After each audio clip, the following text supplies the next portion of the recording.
Hey crew, so this is a painting I'm working on. I was actually doing a picture tutorial on it, but towards the end I decided, you know what, let's finish it up with a video tutorial. It's not really much of a tutorial. I'm just going to show you guys some of the steps that I go through when completing a painting. Now I've already added a couple of layers to this painting. As you can tell, I'm just adding another silhouette layer right here. I want these to overlap some of the layers that I've already added. Let's see who's joining us today. Greg Johnson, how are you, bud? Alright, we're just gonna add little branch, maybe one right here. Can you see that? You know what, I think I want to make this tree go all the way down here. See how it kind of stops right there? I don't know if I like that. Let's just make it maybe right about here. Yep, I like that. Alright. So we have Greg Johnson, Jason Herbal, Chris Pix. How you guys doing today? Alright. I know I said I was going to do a tutorial tomorrow. I still intend to. Alright, look at that. That looks pretty nice. So the beauty about silhouette layers is that you can always overlap the layers that you've added in the background. And let me see what you guys are doing. Jason, good man, good, not too bad. Chris, I'm doing great, man. It's a wonderful morning here in Colorado. I'm in Denver, Colorado, and I woke up, I had a slight headache, and so instead of just taking it easy, I was like, you know what? I'm gonna go downstairs and paint. I know, the wife got a little upset at me, but what are you gonna do? I had the urge to paint. Alright, so I just added the silhouette layer. What I'm going to do now is I'm going to add some highlights. And the way I add highlights, there's two ways of doing it. One, you add a light color, perhaps like a light blue, onto your funnel, and then you put the highlight on here. In fact, you know what? Let's do that. I'm going to use my sky blue. Oh, I'm sorry, this is medium blue. Another comment that I got earlier was about the paints. Guys, they are coming. I'm sorry, it takes a while to get a warehouse to receive them. Alright, just gonna add a little bit of blue here, and so you just follow the outline, the contour of the silhouette layer that you added below. Now with your Spraycasso tool, I recommend you go up, bend down a couple of times, and you'll see the great mixture that you get.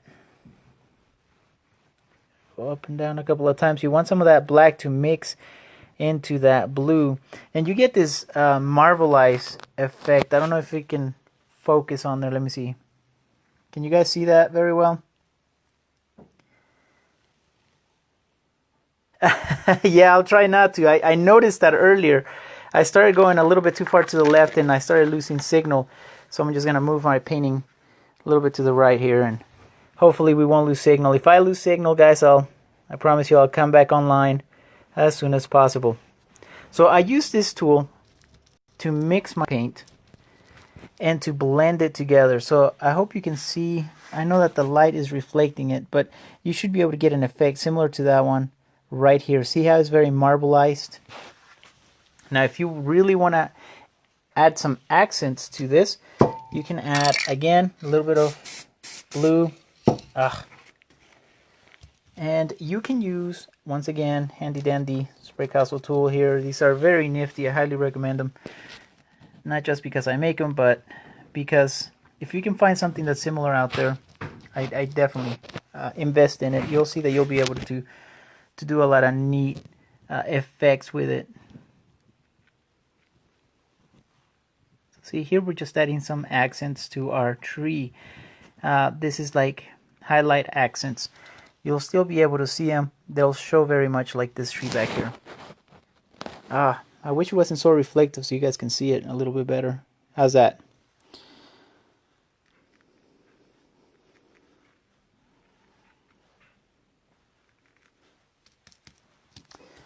All right, so again, you know, guys, I love my nature scenery, so I was gonna do. I've been reading the Game of Thrones lately, so I was gonna do a scenery with some knights and some, you know, magical backgrounds, maybe some dragons. And I got started, and I was like, you know what? I'm just gonna turn this into a very peaceful lake or little stream, and I got sidetracked, and I ended up doing a landscape. You guys, any of you ever gone through anything similar like that?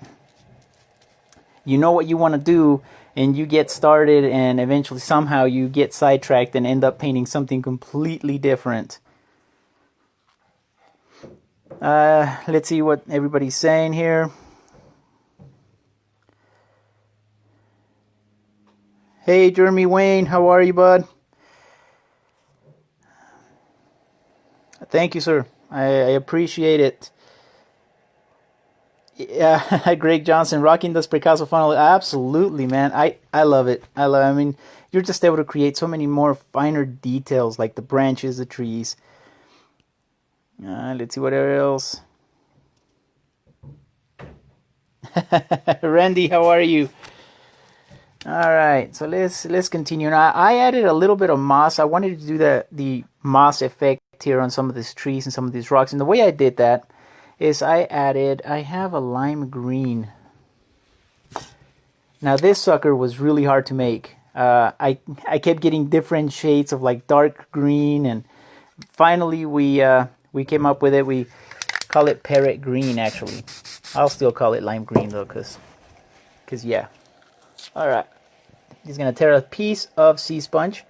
Just gonna tap into that. So in case you guys didn't know, the hardest colors to make with spray paints is orange, red not so much, yellow, and lime green. Oh man, these were a pain. We couldn't get it down. It took a long time. All right, so I'm just gonna show you here. Let me see, right about here. All I did was just tap, kind of smear a little bit, give it the effect that, oh, something like that. And that's what I did to create the little moss effect here on the trees. I started going up on this one too a little bit. And I know that you, if you live near a mossy area, you can see that the moss actually grows onto the trees. You guys can definitely try that. I don't know, I thought I'd give it a little go. I didn't get too far though. Let's see, how's that? I know I saw something like this in Florida once. You know, I'm from New Mexico, so we have a Chihuahuan desert. We don't get to see a whole lot of sceneries like this, which is probably why I paint a lot of sceneries like this. We have a desert down there. So when I went to Florida and actually went down to visit, I got to see some of that moss growing on trees, and I just thought it was the neatest thing. I haven't tried it in a long time. Maybe it's time we try it again. Let's see, did I miss anybody else on here? I've noticed that sometimes people will comment, and I don't get to read the comments until like afterwards. So if I do that, guys, I'm sorry. All right, so what do you guys think? Should we add another layer? I was thinking of adding another tree, but now I'm not so sure. Perhaps we can add a little bit more of these darker tree leaves that are closer to us. And to do that, we'll take our black.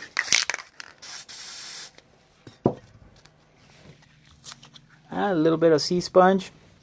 Tell you guys, this stuff is great. Invest in it. It's definitely worth it.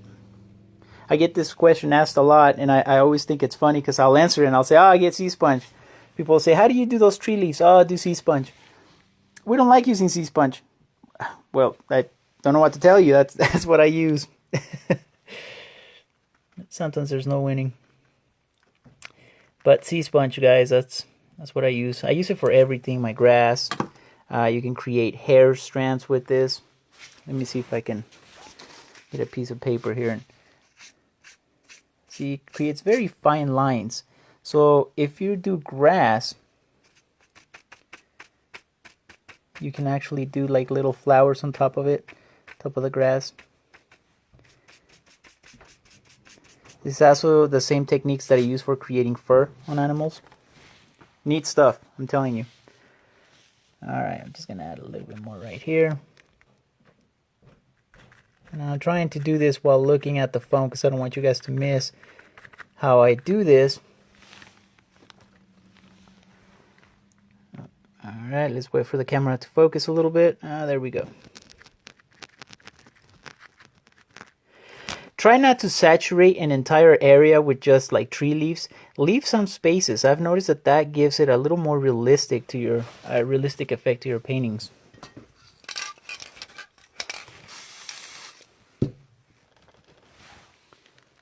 Just gonna add. See, now notice here how this branch is kind of showed up out of nowhere. What we can do, so it's not just floating up there, just add a little bit of tree leaves on top of that. And blend it in.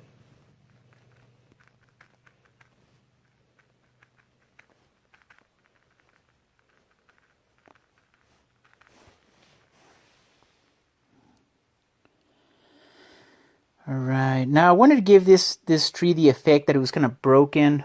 I didn't really get to do a whole lot to it. Maybe here in a little bit we can add more of like a broken effect to it. You can probably use a little bit of black. Use this handy dandy, it's like a rubber tip tool. I had this one made because I wanted to replace brushes with spray paint, but I know that there's similar brushes out there that have this rubber tip. Definitely, if you can't find these on my website yet, because it's actually a little expensive to manufacture these tools, but if you can find something similar in arts and crafts stores, I definitely recommend you get it. They're great for creating various effects, details. I use this a lot to create highlights.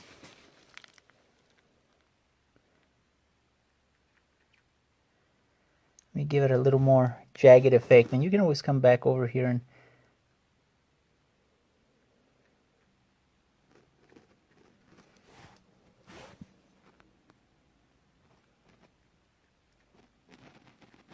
I want to make sure that this tree looks broken.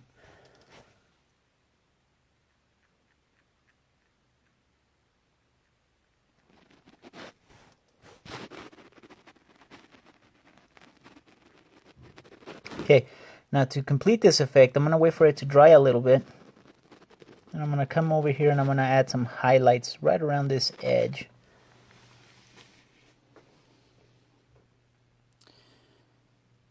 I don't know if I want to add any more tree leaves.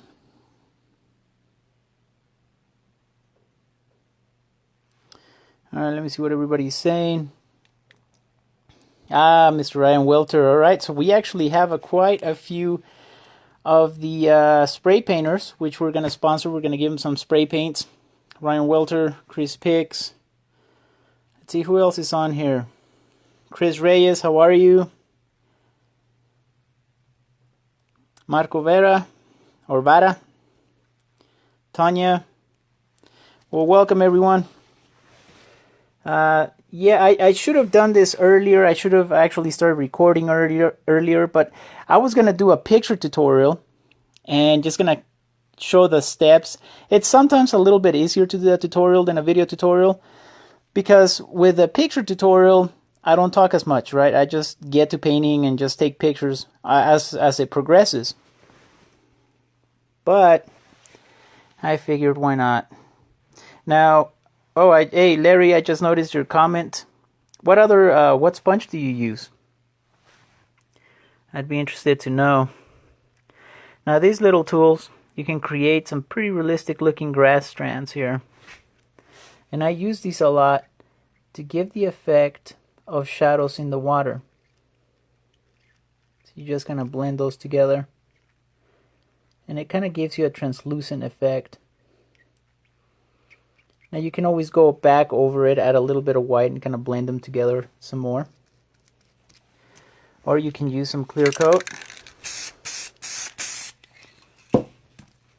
clean the tool. The tool is really easy to clean. You can use basically anything, paper towel, little. So you're able to disperse it or blend it.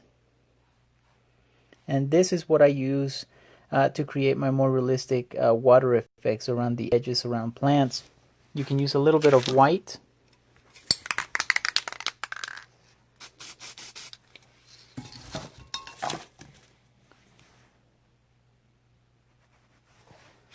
And just, I'm going to wait for the camera to focus in a little bit.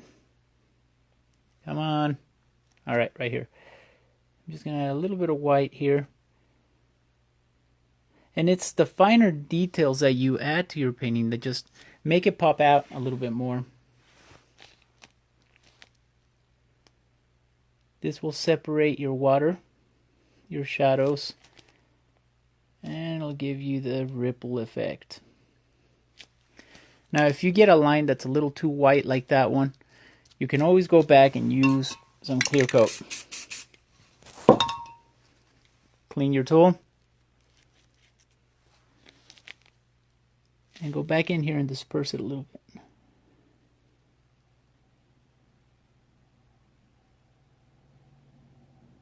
So that it's not so white. Then you want to just blend it in. Let me show you what that looks like. So see, it's not so white, it doesn't blend in so much, or it doesn't stand out so much. I think I'm going to use another piece of sea sponge. I'm going to use my medium blue, and I'm going to add some highlights. Okay, it's good to practice before you do this so that you know what pattern you're going to expect. I don't know if I like this pattern. It's too close together. Okay, so I flipped it. Ah, that's better. Alright, so I'm going to add a little bit of highlights here on the plants.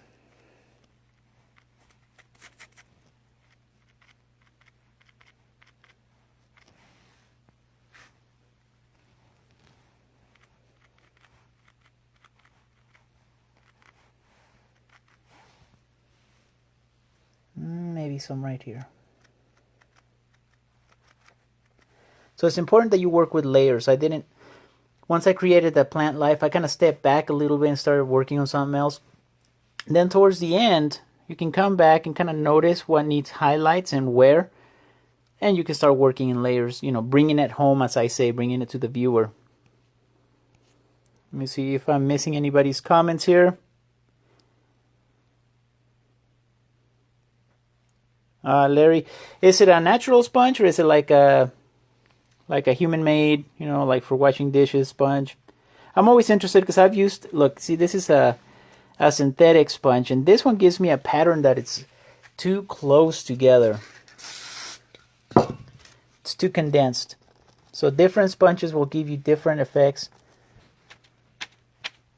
Okay, I say that and then, but, oh, let me see, can you guys see me all right? Oh, I'm starting to lose signal here.